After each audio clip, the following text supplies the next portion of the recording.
minds of the honorable MPs, which can, of course, later be communicated to the society at large.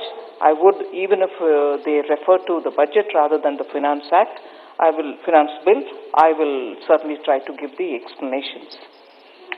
But the bill per se, I'd like to highlight a few points, although many of the members have actually gone through the details and spoken very elaborately, and I'm very grateful that they spoke so elaborately on it. But one or two features of this finance bill I'd like to highlight. There is no change in the rate of income tax. That is one thing which I would like to say with a certain sense of responsibility, because this is a point on which, even as the budget was being prepared, the Prime Minister was clear that we are not going to generate resources by raising tax to meet the contingency which has arisen out of the corona. So, very clearly, references to income tax have to be in that context. However, there are certain kind of changes being made in the Income Tax Act, which are largely focused on the issue of ease of doing business, compliance, which will have to be brought down, because repeatedly in the public domain you have a lot of thinkers, think tanks, and also observers of Indian economy saying that the compliance burden on businesses is so big, some even quoting in thousands, which may not be very close to the facts, but having gone through the reports and also having spent some time on what are the ways in which we can simplify compliances, changes in this finance bill also pertain, particularly referring to the Income Tax Act, pertain to ease of doing business. There are some rate changes in the customs which are also being shown here. Again, in the Customs Tariff Act and the Central Excise and many others, ease of doing business is also kept in when we are trying to rationalize the acts.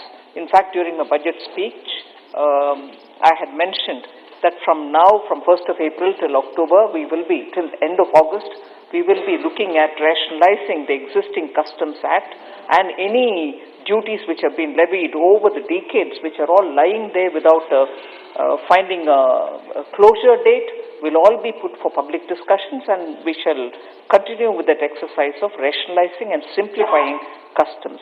So even in this finance bill, some of the aspects are beginning that exercise. So eventually we will hope to have a complete structure for the customs, which is going to be absolutely simple. There's been a lot of discussion on the agricultural infrastructure development cess. In the larger context of cesses per se, cess and surcharges being charges levied by the central government which don't get devolved. So certain concern has been repeatedly said by very many members. I will address it, particularly in the context of the agricultural infrastructure development cess, which is very important in the context of wanting to create more infrastructure for agriculture, and agriculture largely, particularly in the context of APMCs and marketing yards, is a complete affair within the state governments. And therefore, even as a beginning, I would like to tell you that something which I cited during the budget speech, I shall repeat even now, the AIDC, the Agricultural Infrastructure Development cess, will have to go to the states, because it is for improving the infrastructure in the APMC. It is for the farmyards to have better infrastructure. So the cess may be a cess which never gets devolved, but it is a cess which eventually is for the purpose of improving infrastructure for agriculture and the farmyards and the marketing yards, being with the state governments, will have to go to the states only. So that one opening remark as regards the agricultural infrastructure development cess.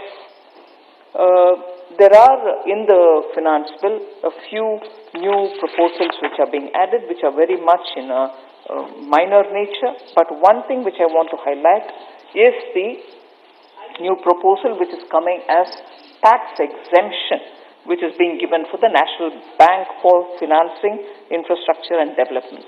because this is a very important step that we are taking. We want to have, all of you are aware, Madam Chairperson, we had announced an infrastructure pipeline, and that pipeline has already identified greenfield and brownfield projects, 7,000 of them, and rapidly with the state governments, we need to have them constructed, built, and some with private participation also. But for all of that, we need resources to be raised.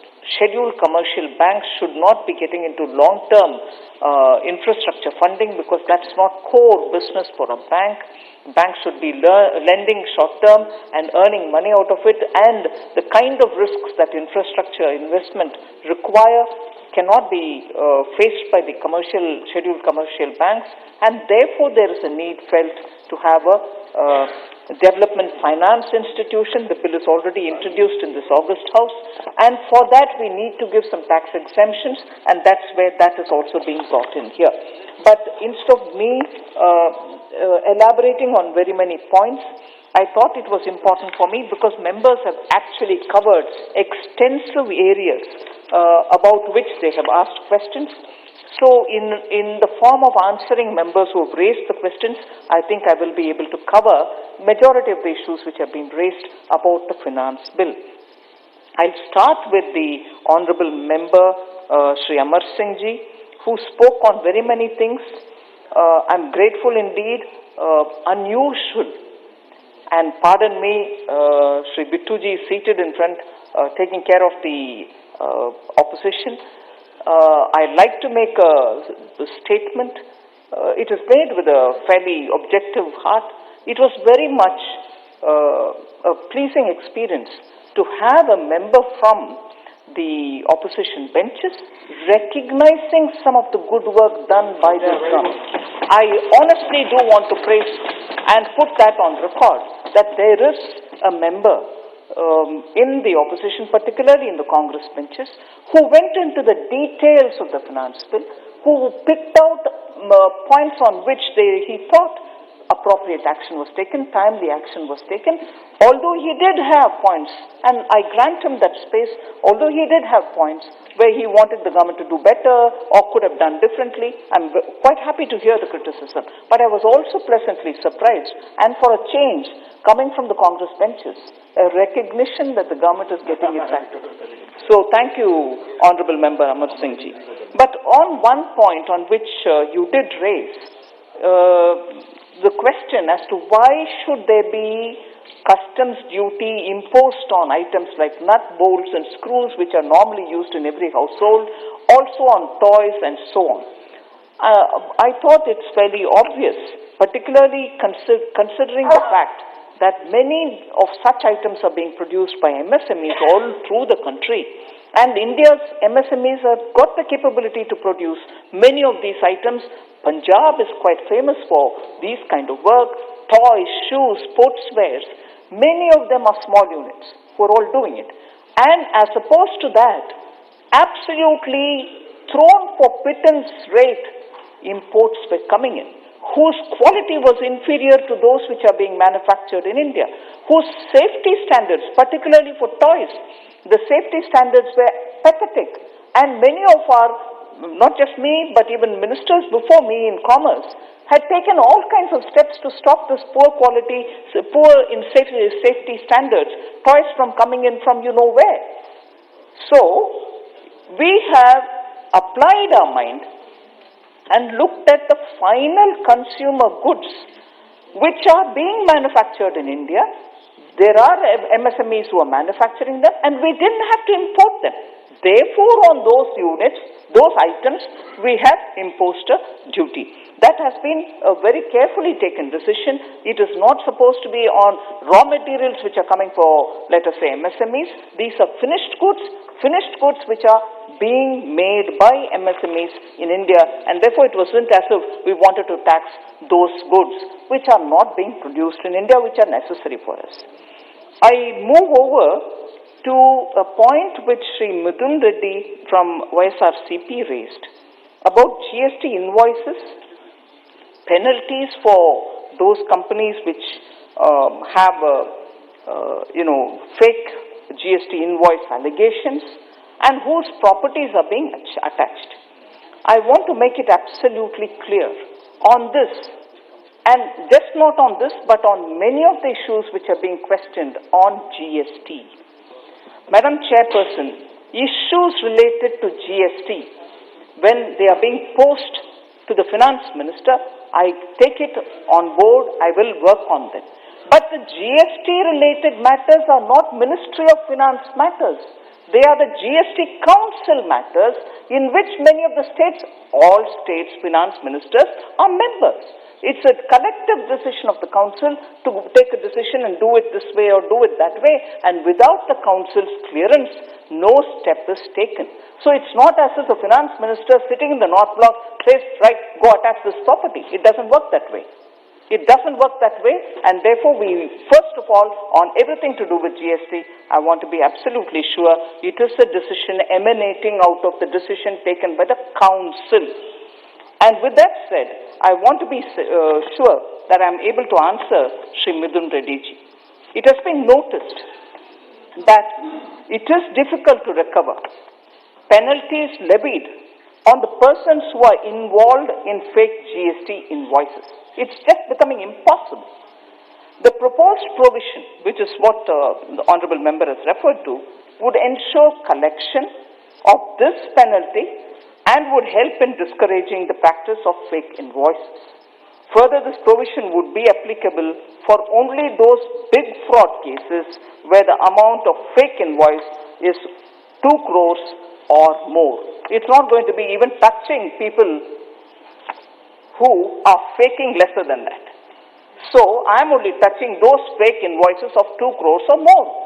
So, I want you, Honourable Member, to actually extend your helping hand by telling members out there in businesses to say we are not touching everybody, but if you have a fake invoice allegation on you for over 2 crores or more, and we are not able to get even the penalty back, and the assets are sitting there of that person, as a result the income of the government is coming down, fake is, spreading, how do you contain it?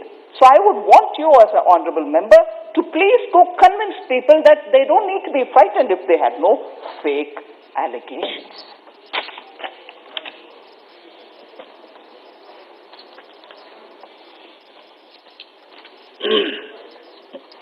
Ma'am, I absolutely don't have any issue with action being taken on fraudsters, but I was only referring to the issue of harassment on people related to the transaction, like chartered accountants or managers in the company. So any person who has done fraud needs to be brought to justice. But what I was talking about is, like, there should not be any harassment on the other people. So if it's done on the owners of the company, it's fine, but not on the accountants, not on the managers, and not on the other things. Ma'am, we don't have a say in the GST Council. Who else should we talk to, ma'am? You're the only person for us. We have... My mic is not on. You don't have an access to the GST Council? Chairman, sir, I would like to tell the honourable member, the Finance Minister of Andhra Pradesh is an honourable member of the GST Council. You have every access to it. It's not that, ma'am. Where, as a parliament member, which other discussion can I raise this, ma'am? Okay. And you being where I think you should influence the other people also to take a favourable decision. Andhra is just one state in 25-26 states. So we have nobody else other than you to represent us there, ma'am. Thank you. You're welcome to raise, but I'll also give my reply, which includes that your finance minister is also equally accessible, and you should really. The other issue you raised was that on the issues of the Finance Commission probably not incentivizing states which have performed well, particularly on criteria of population. I would like to submit through you, Chairperson, sir, that states, particularly on this fact, that the last time the Finance Commission prepared its report, the 2011 census was used, and as a result now, because of the performance-related index on population, particularly southern states, in your case you refer to AP, have suffered. I want to put it on record here to incentivize states who have enforced population control measures, 15th Finance Commission has provided a weightage of 12.5% for demographic performance. They've given a weightage. As per this criteria, therefore, states with lower fertility, some of the southern states, inclusive of Andhra Pradesh, states with lower fertility rate will get greater interstate share. AP has an interstate share of 6.635% in the demographic performance. Criteria compared to overall interstate share of 4.047%. So yours is much higher than the average. It may be mentioned that in the 14th Finance Commission period, overall share was 4.305%. So the Finance Commission has already provided a weightage of 12.5% of the demographic performance. Under this criteria, states that have lower fertility rate will get higher share. For this component, particularly the subcomponent, AP has 6.635%. So that's been addressed even by the Finance Commission. So, Vinayak Raoji of Shiv Sena had raised quite a few important points. Of course, on the petrol and diesel, the agricultural infrastructure development cess questions have been raised, which I'm broadly covering, which was already explained that this cess was brought in. I'm telling you on a broad note. Customs duty. I sat through this exercise more than 3 times before the budget terms were finalized. The customs duty was brought down. The cess was imposed for agricultural infrastructure development cess. It was imposed far lesser than the quantum of the reduction in the customs duty. So if 10 rupees of customs duty was brought down and a cess was imposed on it on a particular item, it did not touch 10, it was stopped at 6 or 7, or some cases it was just 5. The principle being that eventually that particular importer of that particular product, on whom the basic custom duty of 10 rupees was on, will end up paying that much only or lesser, but never more. So, end incidence of that agricultural infrastructure development cess on that particular item is that much only or lesser, but not more. So I want you to appreciate the principle with which we have gone ahead. Much before I go over to talking about the GST, you also, Honorable Member Vinayak Raoji, had also raised the new TCS provision, which imposes a tax for sale over 50 lakhs as being burdensome. The TCS is only at the rate of 0.1%. It's not even 1%, it's not even 0.5%. It is 0.1%. It applies only to those big taxpayers whose turnover is more than 10 crores in the year before. It was imposed last year in the Finance Act of 2020. It is not now, it was imposed even then, and it is intended to widen the tax net. Honorable Member Pinaki Mishra was voicing his concern, which is a concern of the entire House, which is a concern I have too. We need to widen the tax base. And TCS is never an additional tax. It is levied, but you can always reconcile with actually what you have to pay. So if you've got something less which has been paid, you can always adjust this. This is not an additional tax. It is a tax collected, but you can always adjust it to the tax due. So credit for tax collected is allowed, and hence it is not an additional tax. So it's not actually a burden. I want to highlight that. Member Vinayak Raoji also raised question about vaccination, the burden on people who have to take it. You, honorable member, may be aware, vaccination even today in government hospitals is for free. Yeah. Anybody who goes through the COVID and goes to the government hospital gets it for free. So there is no burden on the poor who have to go get vaccinated. It's not being charged. And the last of the points which Member Vinayak Raut raised, which many other members also raised, bring petrol and diesel into GST. As I said, and one other member, honorable member, also said, the highest tax today on petrol and diesel, honorable chairperson, is in Maharashtra. Namne Tranaji mentioned it probably. So I'm not pointing out whether one state is more or less or whatever. The point is, states also tax fuel, not just the center. And when the center taxes, it's part of, it's not a cess. So it's part of a devolvable amount. So if I collect 100 rupees out of taxing petrol or diesel, of the 100 rupees, 41% goes to the states. So everything that I tax will have to be also given, so long as, of course, it's not a cess or a surcharge. So fuel tax that the center does is shared with the states.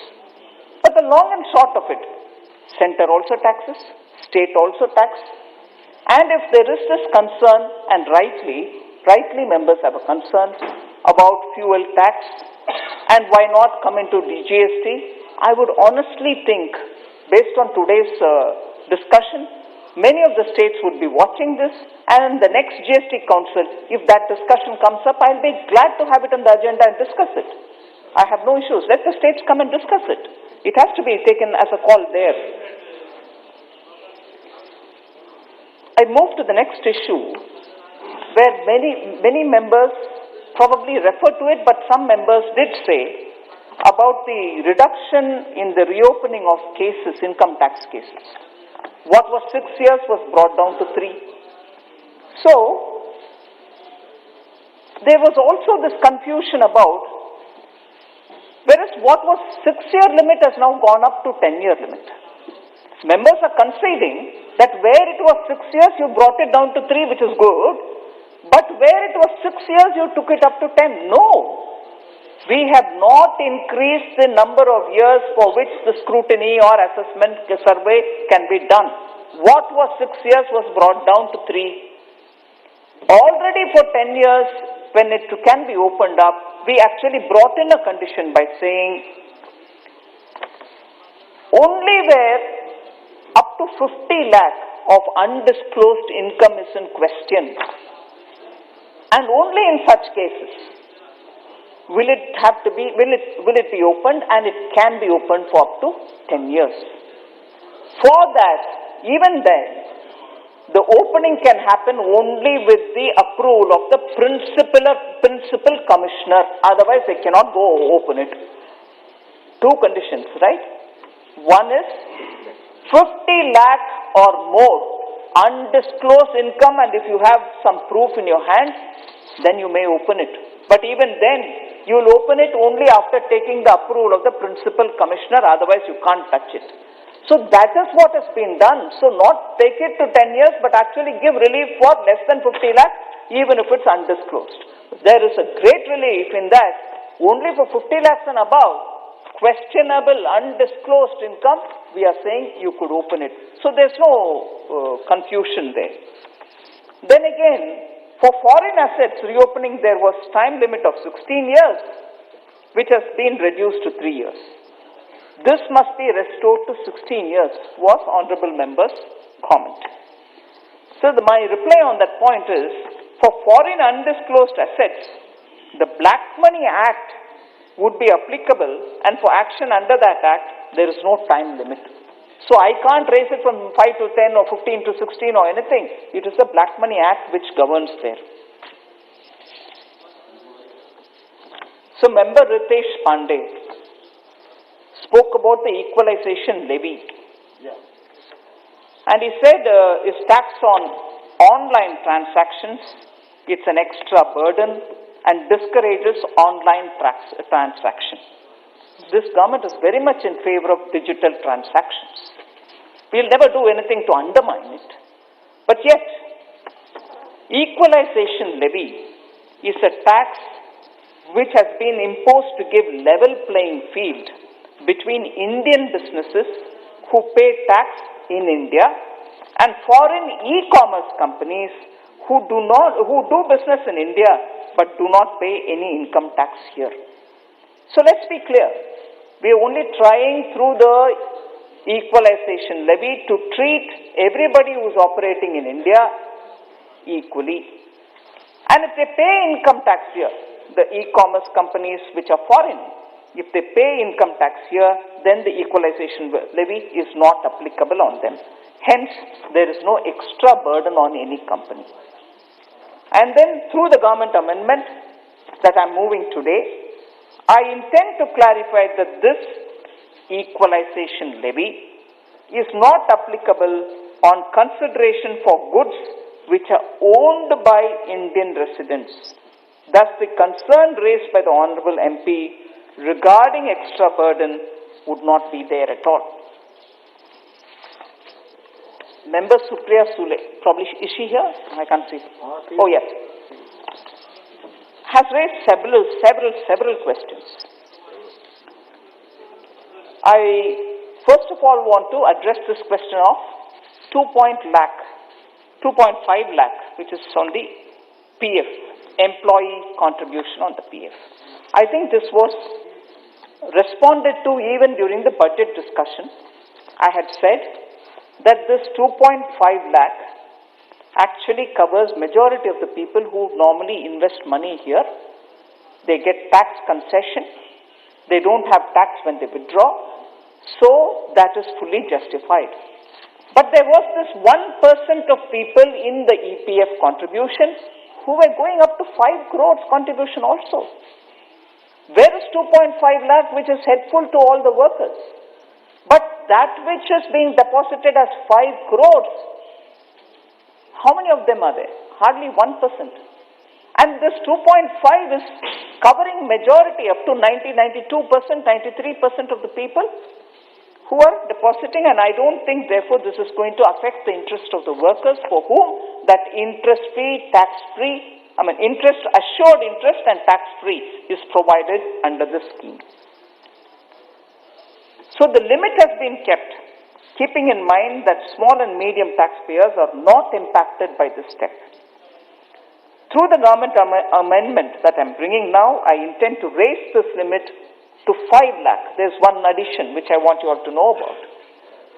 This amount is now being raised to 5 lakhs in those cases and only in those cases where there is no contribution by the employer in that fund.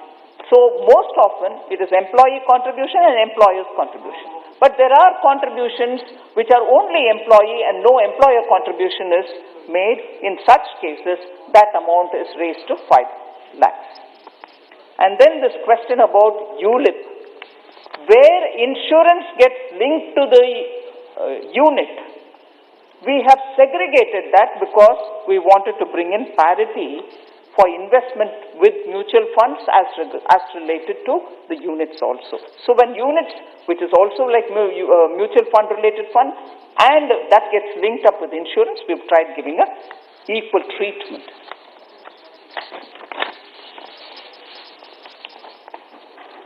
Honorable Member Supriya Sule also spoke about the long staple cotton. The delegation also has met me, but I need to state some facts about cotton here, ma'am.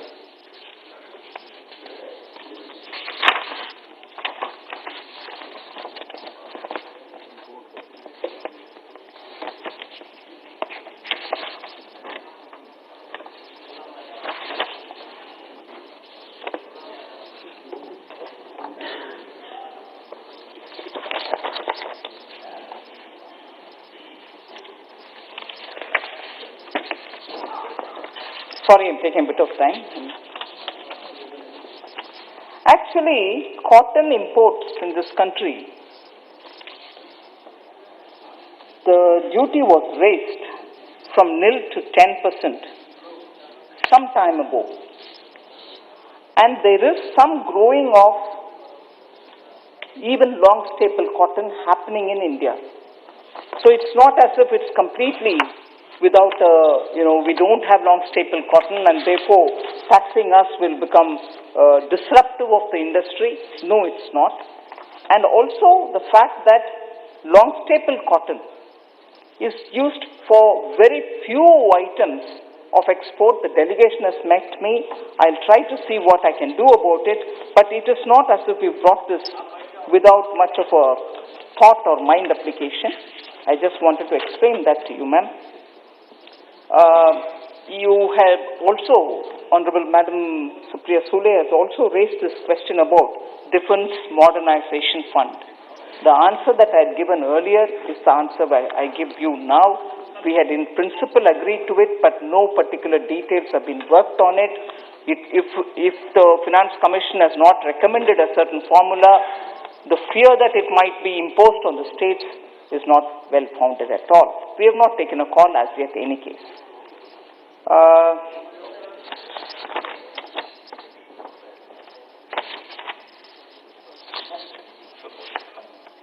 Yes, I think I found the cotton-related inputs. The import data which we have reveals that all kind of cotton is getting imported in India from large number of countries outside, and it is not true that only one particular kind of cotton, which is the extra long staple cotton, which is being imported. That's not true at all. You can't distinguish long staple from short staple cotton because they don't have two adjacent different coats. India is producing good quantity of cotton, including certain quantities of extra long fiber cotton. Imposition of cotton or duty on cotton shall provide much relief for the farmers, which I've explained to you earlier.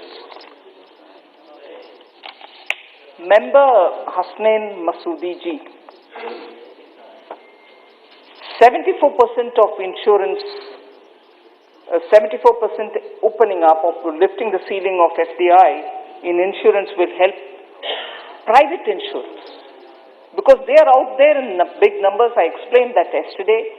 They are running short of resources. They don't have enough money in the market to be raised for meeting their developmental expenditure. So, that is more towards those private insurers who have come into this country post-2015. The other information is LIC. I got the impression, correct me if I'm wrong, that you tried bringing in LIC into that debate. LIC's IPO is for retail investors in India to buy it. In India, retail Indian citizens having a share in LIC is what the IPO is for.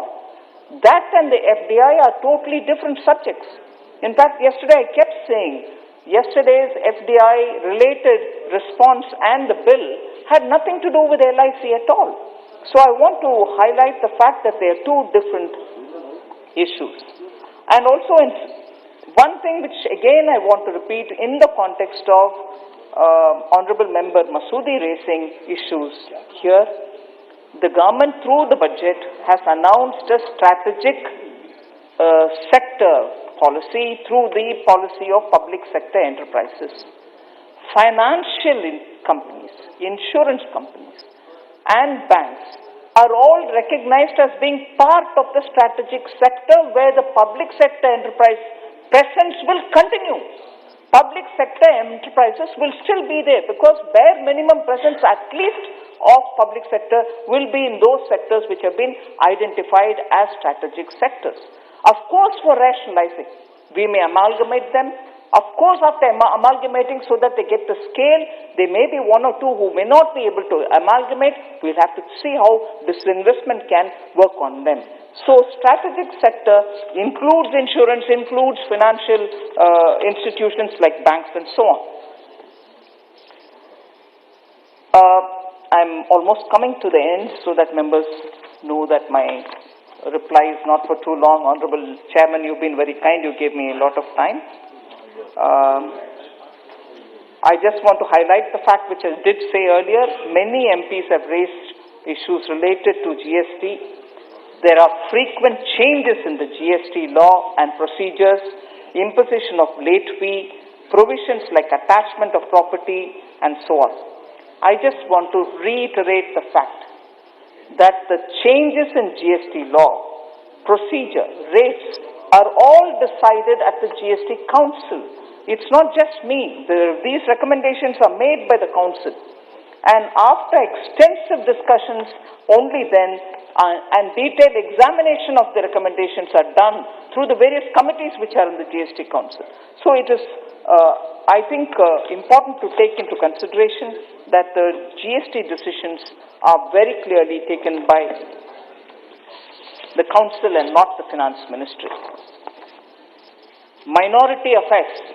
There were very many members who said, no, this has nothing to do with the finance bill, but the budget. At that time also I answered this question, but this seems to be a point which gets repeated. I want to explain it. The allocation for minority affairs has not come down. Let's be clear, please. 1920, the actuals for minority affairs was 4,431.65 crores. And what is it in the BE now? 4,810.77 crores. So it's not come down. The BE in 2021 may have been 5,029. But based on the utilization, the RE is only 4,005 rupees only, 5 crores only. Just 4,000 crores. And even over that, I've given 4,810. So let's have this comparison with a bit more details looked into. I'm not getting into the detail of which state has dues from the GST Council. Every state, Honorable Chairperson, sir, if you just allow me 3 datas which I can read out, so that honorable members who come from the various different states are informed.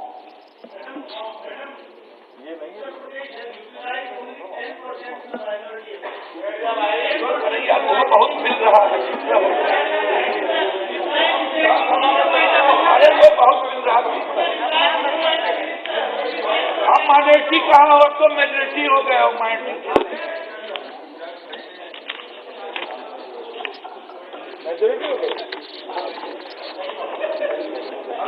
Sir, Honorable Chairperson, sir, GST compensation, because it interests all members, I would like to just say this as my concluding. GST compensation due from April 20 to January 21. April 20 to January 21. 2,17,844 crores. Back-to-back loan released to states to meet compensation shortfall. 1,10,208 crores.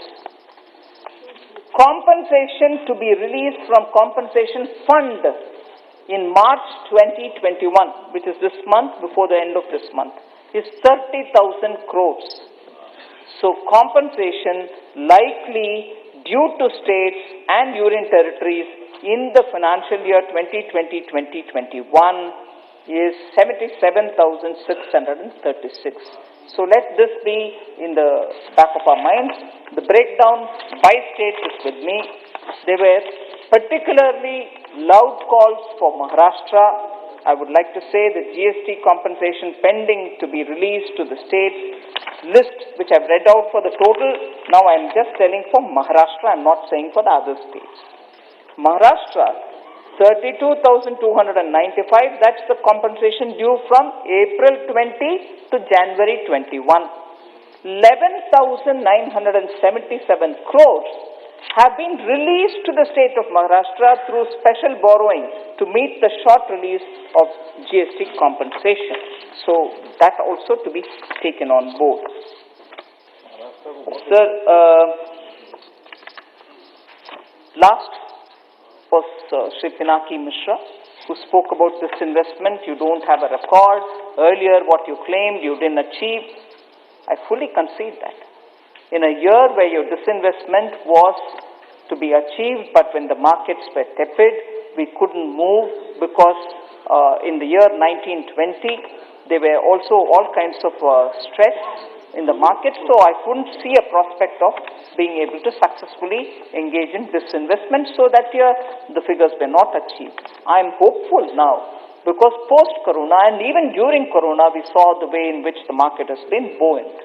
So I'm hopeful that I'll be able to achieve. On the tax base, you are right, we are trying to simplify the returns and also simplify the filing procedure so that people are attracted towards getting on board and, be compliant.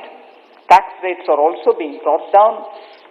Tax disputes, I think we have spoken quite a lot on it, are being settled through various schemes. We shall continue in that mode. Some with Vivad Se Vishwas dates are also being dealt with. Some of the compliances for the startups have also been extended. I think largely, there was one question Honorable Member Amar Singh raised about agriculture ka amount ghata diya.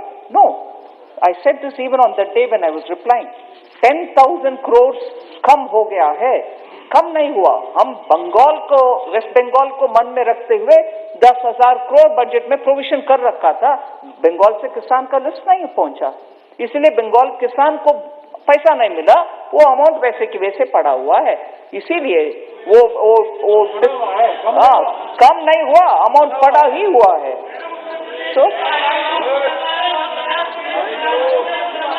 So I want you to be clear.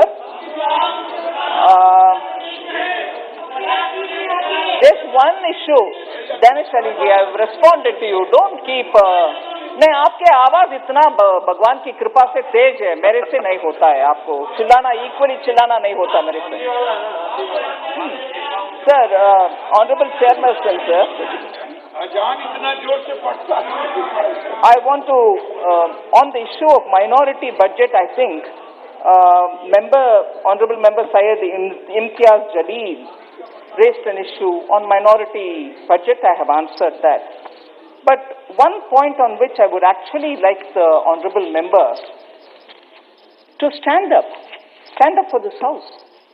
He referred to, don't take only those reports which are in your favor, because Moody's report was referred to by हमारे member Kotak ji. And he referred to the Freedom Report and said, नहीं, उसका भी आप संज्ञान में लेना चाहिए. संज्ञान में लेके ही मिनिस्ट्री ऑफ एक्सटर्नल अफेयर्स उनको सटीक जवाब दिया है फ्रीडम रिपोर्ट का. मगर मैं मेंबर का मदद चाहती हूं एक विषय में. कम से कम वो फ्रीडम रिपोर्ट वाले को, जिसका जिक्र आप इधर कर रहे हैं, उनको कह दीजिए भारत के नक्शा मैप जो गलत उन्होंने उनको उनके वेबसाइट में, उनके रिपोर्ट में डाले, उसको करेक्ट कर लें. आप उसमें मदद करिए इस हाउस को. इस हाउस को आप मदद करिए. जिस फ्रीडम का जिक्र इधर कर रही है, नहीं आप बैठ जाइए, रिक्वेस्ट कर रहे हैं. नहीं, आप जिस रिपोर्ट का कर रहे हैं इधर, आप उनको कह दीजिए. आप ऐसे क्यों मकसद बना रहे हैं? और जिस थिंक टैंक ने हमारे नक्शा तक सही नहीं बनाते हैं, उनको जिक्र आप इधर क्यों कर रहे हैं? इस हाउस में कम से कम एक मत होना चाहिए. Thank you, Chairman, sir. I think I've responded to majority of the members. I wish the bill passed.